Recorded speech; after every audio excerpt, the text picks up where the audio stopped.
libre mercado. Se habla de principios y funciones de la libertad en todos los ámbitos de la vida nacional. Aquí se habla libertad. RCR presenta Aquí se habla libertad con Víctor Maldonado. Muy buenos días. 1 de junio del año 2020. Como dice Daniel Lara y lo recuerda a principio de cada mes, el sexto mes del año que vivimos, el 2020. Bueno, el tiempo pasa. Mientras que el tiempo pasa, aquí se sigue hablando con muchísima libertad en nuestro programa. Aquí se habla libertad, que ustedes pueden contactar a través de todos los canales que RCR pone a disposición, aún en estos tiempos donde quisiera imponerse el silencio y la censura. Sin embargo, como el que quiere puede, nosotros nos vinculamos a través de RCR 750 en Twitter, también lo mismo en Periscope. Si usted tiene internet a través de rcr.tv, tiene la imagen y o el sonido, también puede contactarse a través de TuneIn o por el canal YouTube RCR 750 en vivo. Muchas oportunidades por lo visto para estar en contacto, gracias a que Jaime Nestares está en la dirección general de la estación Wilipsa Arcaya, en la gerencia de producción Catherine Manzano, nuestra campeona en la producción, José Gregorio González, otro campeón en los controles, Argenis Barreto, la voz que enamora en las noticias, y Jackson Vargas y Marilia García allá en RCR, en el Paraíso, dando la batalla, dando testimonio, igual que Catherine y José Gregorio y todos los que están allá. Bueno, diciendo que ni nos dejamos vencer, ni nos dejamos silenciar, ni hay cuarentena que pueda con nosotros, ni falta de gasolina que nos pueda el desmovilizar total, que hoy tenemos ya en tiempos ordinarios. El santo del día es San Justino, filósofo y mártir. Interesante, un santo filósofo estoico del siglo II después de Cristo, de quien se tienen, digamos, muchas de sus obras todavía, de quien se sabe, se tienen las actas de su martirio. Murió en Roma precisamente por ganar discusiones filosóficas, y bueno, digamos que dar la batalla de las ideas. A veces la batalla de las ideas son complicadas y termina la gente martirizada. Bueno, a todos los justinos, un abrazo desde aquí, tremendo referente, filósofo y mártir. Y ya tenemos a Andrea Rondón. Bienvenida, Andrea, ¿cómo estás? Hola Víctor, ¿cómo estás? Feliz semana dentro de lo que cabe. Bueno, aquí con mucho ánimo, dando ánimo y compartiendo ánimo. O sea, tenemos de más incluso, así que compartimos. Cuéntame, Andrea, ¿por dónde va tu hilo de reflexiones esta semana? ¿A qué te Bueno, has dedicado en términos de lecturas y artículos compartidos o libros? sí, no, ahorita estoy trabajando con el tema, con distintos temas sobre lo que dejó, digamos, el mes de mayo para los venezolanos, que fue un mes difícil, sobre todo en materia de propiedad privada.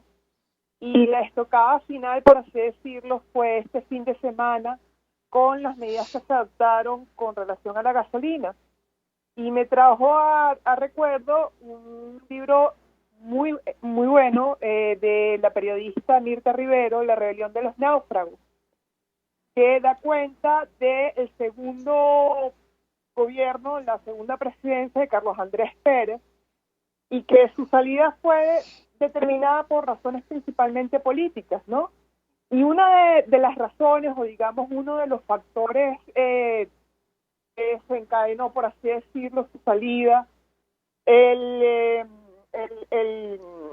digamos, la posición del grupo de los notables, la posición de los empresarios en aquella época, luego la posición de instituciones como la del Fiscal General de la República, la Corte Suprema de Justicia, fueron las medidas económicas adoptadas en esa época, medidas por demás necesarias ante una crisis que estaba en puertas, ¿no? Y medidas económicas que en términos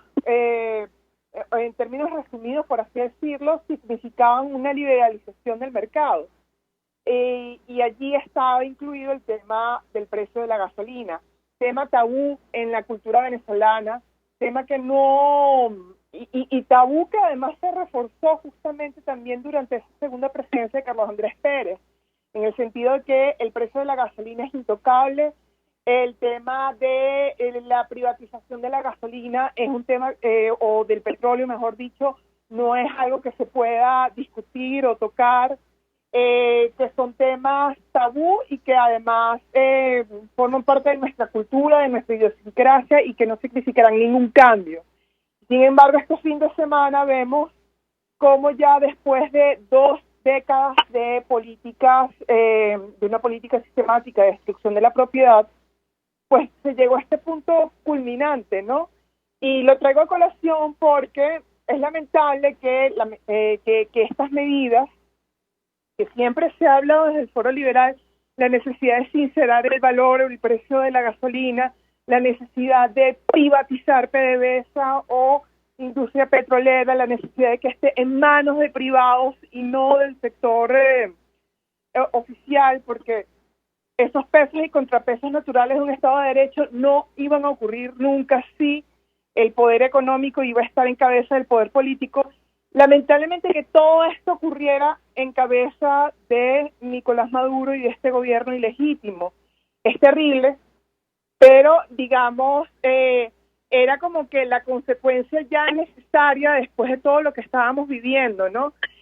Obviamente no lo hacen con una intención, desde lo que se habla desde los foros liberales, de privatizar la industria, sino o privatizarla para grupos privilegiados, o privatizarla para, digamos, aliados políticos, no en los términos en los que siempre se ha hablado desde el foro liberal. Entonces, tengo que recordar, pues, este libro de Mirta Rivero, que, aunque es periodista, lo hace con una suma rigurosidad histórica, porque recuerda mucho esa época del Caracazo, recuerda ese estallido social que ocurrió en aquella época, y justamente fue por haber tocado un tema tabú, el tema del aumento de la gasolina, y lo que hoy significa así, en Venezuela, ¿no? Y coincido contigo en tu punto de vista. A ver, yo creo que llega el tiempo de superar tabús. Por ejemplo, aquí se ha dado una discusión de lo más rocambolesca sobre la moneda. Y sucede que mientras se estaba dando la discusión, la gente, por la vía de los hechos, decidió por el dólar. Y vivimos un país en donde lo mínimo que podemos decir de él es que corren dos monedas en simultáneo. Y si me fuerzas mucho, la moneda que más corre es el dólar, la que menos corre es el bolívar. Eso en primer lugar. Y eso ha significado de alguna manera un adelanto desde el punto de vista de la sociedad respecto de las expectativas, modelos, manejos y criterios de los expertos y de los políticos. Allí una lección. Segunda lección. Bueno, el rol pedagógico forzado, terrible, de los mercados negros y sus precios, el que han hecho reflexionar a los venezolanos y le han hecho romper con el tabú de que los precios son subsidios a los que tienen derechos, ¿no? A la hora de la chiquita, cuando tú tienes muchísima escasez y necesitas una medicina, la pagas al precio que sea, o sea, por trauma. Y lo mismo ha pasado con la gasolina, que es un bien más, un producto más. Bueno, que los venezolanos en los últimos días tuvieron que pagar a precios astronómicos y que ahora se dan cuenta de que lo mejor que puede ocurrir son dos cosas. Uno, que haya un mercado de gasolina. Dos, sabiendo que ese mercado de gasolina solo se garantiza si tiene precios adecuados. Tres, la desconfianza creciente con los subsidios. O sea, y a mí lo que me sorprende, y a esto quería ir, es que la reacción de la Asamblea Nacional ayer va a contracorriente. La Asamblea Nacional es insólita. Está desafiando al país, diciéndole que la Asamblea Nacional prefiere la escasez absoluta, dice que la gasolina hay que pagarla en bolívares, ellos que se pagan en dólares, es insólito, y además el digamos que lo que yo les he venido criticando, ponen al ciudadano en una condición de martirio y de extrema necesidad que el ciudadano ni quiere ni puede asumir. O sea, realmente aquí con lo que hay que hacer ruptura es con una clase política irresponsable, demagógica, populista, incapaz de aferrarse a la realidad y recalcitrante en la forma como comete errores. Yo estoy de acuerdo contigo, vivimos un régimen de lo peor, pero que por la vía de los hechos ha tenido que reconocer lo que el sentido común debería hacernos reconocer a todos, que el mercado tiene sus leyes, que sin mercado nosotros estamos condenados a la extinción como país, el que sin competencia y propiedad privada nosotros estamos castigados por el hambre y la miseria, y que eso, por supuesto, no tiene sentido ni para el carcelero más cruel como es el que nosotros tenemos. Y me parece muy bien que recuerdes que en el libro de Marta Rivera se da cuenta de una etapa en donde se impuso la estupidez, el criterio político perverso, la trama de la competencia más desleal con el país y que ha provocado 25 años, porque vamos para allá, de muchísima desestabilidad y muchísimo sufrimiento. ¿Cuántos días es que llevamos de cuarentena forzada, mi querida Andrea, que tú eres la que lo cuenta? Sí, como cerca de 80 días ya. Imagínate tú, imagínate tú. Todos muy arruinados, todos ya, digamos, el sin dinero, habiendo perdido oportunidades, muchos han perdido su empleo, otros han pasado muchísimo, muchísimos en fin, problemas extremos. Bueno, así no se puede llevar un país. Ya el resto del mundo está tratando de salir. En Estados Unidos está montado un lío de desestabilización, yo creo que inducida, pero digamos que hay que volver al trabajo y para volver al trabajo necesitamos gasolina. Aquí hay la falsa falacia del huevo y la gallina, de que si los subsidios se pueden mantener o quiere estimular la economía. Bueno, nosotros estamos en el remolino de lo peor, pero yo te insisto, con muchísima responsabilidad, una clase política que no es capaz de ser sensata, no es capaz ni en las buenas ni en las malas. Mientras tanto vemos cómo por todos lados hay denuncias de corrupción, en fin. Oye, qué bueno sería una época liberal para Venezuela, de verdaderos líderes asociados al Estado de Derecho, a la justicia, al respeto de la propiedad, al fomento del mercado y al compromiso con la verdad. Mientras la mentira, la demagogia, la chapucería sea lo que nosotros tenemos por delante, estaremos tú y yo como ciudadanos normales condenados a muchísimas restricciones. ¿Qué más me tienes que decir? Sí, estaremos condenados a restricciones, pero por supuesto nunca acabando con nuestra labor de denunciar y hacer como Contraloría Cívica, si lo quieres ver de algún modo. Tú colocaste también, lo expresaste mejor que lo que yo intenté al principio, y es que lamentablemente esta clase política le va a pasar factura al país porque ellos tenían la responsabilidad de colocar sobre la mesa la discusión de la privatización de industrias como el petróleo, el aumento de la gasolina, y no esperar a que una narcodictadura, porque vamos a ser responsables, es eso, nos llevará a esto de forma atropellada porque no quedaba otro remedio. Entonces, ellos podrán hacer muchas declaraciones, claro, se podrá declarar, se podrá hablar en contra de la inflación, pero ella existe, se podrá hablar en contra de la dolarización, pero ella existe, se podrá hablar en contra de el aumento de la gasolina, pero el mercado existe, tú no lo pudiste decir mejor, y mientras tanto ellos evaden su responsabilidad política de que debieron colocar sobre la mesa esta discusión hace mucho más tiempo,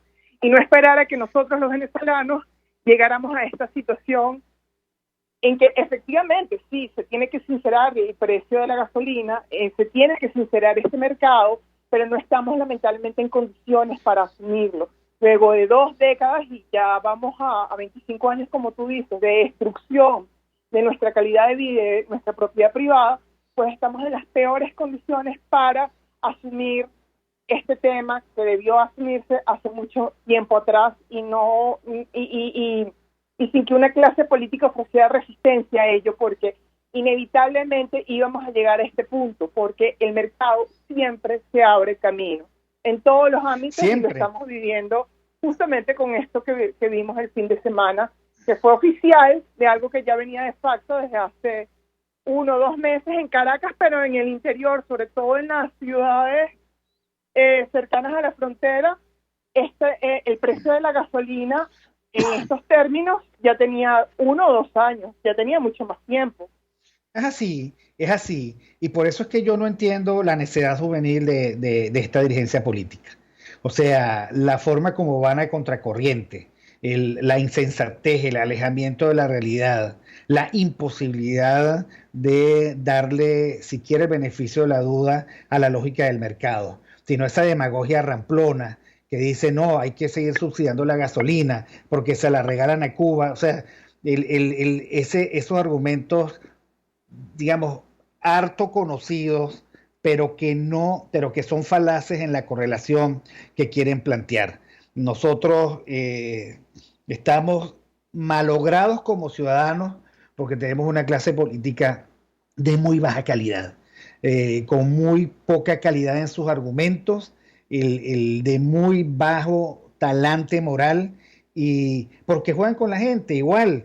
Este es un país arruinado, comencemos por allí. Nosotros estamos empobrecidos, el narcodictadura, este ecosistema narcocriminal nos ha devastado.